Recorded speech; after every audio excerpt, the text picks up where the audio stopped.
Susan Yara. Hi there, congratulations. Hi, thank you so much. So we're all using apps these days, and several popular apps collect personal data from users and sell it to third parties. Does this influence your decision to use them? Why or why not?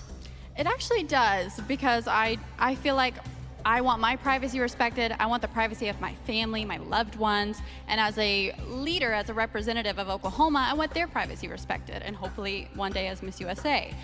So that has deterred me when I found out that TikTok, for example, had spyware. People were hacking into people's phones. They had access. That definitely made me hesitant to download it. But then quarantine happened, and I got a little desperate, so I downloaded it. Thank you. Thank you for your honesty, Oklahoma.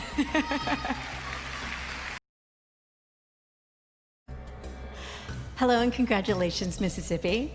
Our country is more polarized than any other time in recent memory. In your opinion, what must be done to bring our nation back together?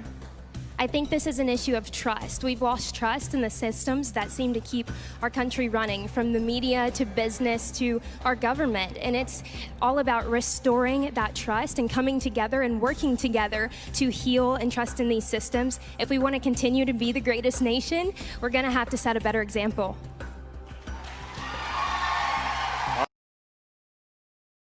Hi, and congratulations. Thank you so much. My question for you tonight is, according to a study, only a third of Americans could pass the U.S. citizenship test.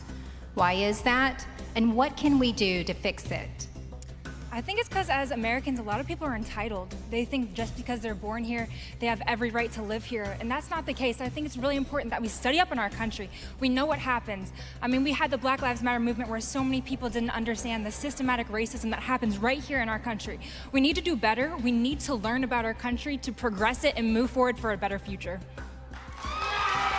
Thank you, Indiana.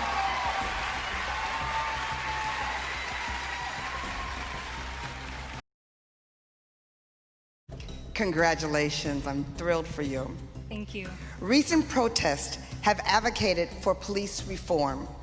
Do you agree? And if so, what steps need to be taken?